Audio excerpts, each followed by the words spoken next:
नमस्कार दोस्तों। मार्च के महीने में एलआईसी पॉलिसी क्यों करानी चाहिए?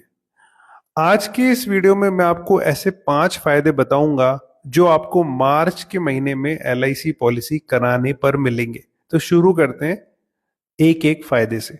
पहला फायदा क्या है?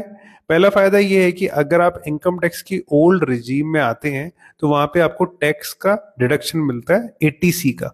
तो अगर आप मार्च के महीने में एलआईसी पॉलिसी करा लेते हैं तो आपको इनकम टैक्स का एटीसी का डिडक्शन मिल जाएगा, जहां पे आपको इनकम टैक्स का बेनिफिट मिल जाएगा। दूसरा बेनिफिट क्या है? दूसरा बेनिफिट ये है कि आप पॉलिसी को बैकडेट करा सकते हैं। यानी कि अभी आप मार्च में बैठे हैं, मार्च 2026 में बैठे हैं, आप चाहें तो ये पॉलिसी पुरानी डेट पे ले सकते हैं, अप्रैल 2025 तक की डेट पे ले सकते हैं। तो एक साल आप पहले की डेट पे पॉलिसी ले सकते हैं, चाहे तो एक साल का पूरा एक साथ प्रीमियम जमा कर सकते हैं। तो उसका बेनिफिट ये है, एक साथ आपका प्रीमियम जमा हो जाएगा। आप एक साल का एक साथ ही जमा कर देंगे दो, और इस साल का अलग जमा कर देंगे। 2 साल का प्रीमियम आप एक साथ जमा कर सकते हैं, और ये बेनिफिट आपको मार्च में मिलता है।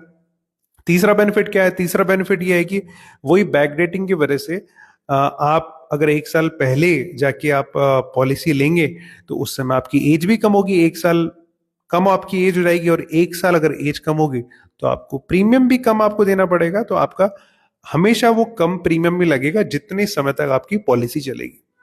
चौथा बेनिफिट क्या है? चौथा बेनिफिट ये है कि मार्च के महीने में एलआईसी कंपनी अपने सारे के सारे कस्टमर्स को बोनस देती है। तो अगर आप एक महीने का भी एलआईसी प्रीमियम दे देते हैं तो पूरे साल का बोनस आपको एलआईसी दे देती है मार्च में। तो वो बेनिफिट आपको मिल जाता है।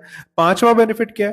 पांचवा बेनिफिट ये है कि मान लीजिए किसी भी वजह से आपको एलआईसी पॉलिसी नहीं मिल पा रही थी, या फिर कोई भी इंश्योरेंस आपको नहीं मिल पा रहा था, तो आप ट्राई कर सकते हैं इस महीने एलआईसी पॉलिसी इंश्योरेंस का काम दबा के होता है।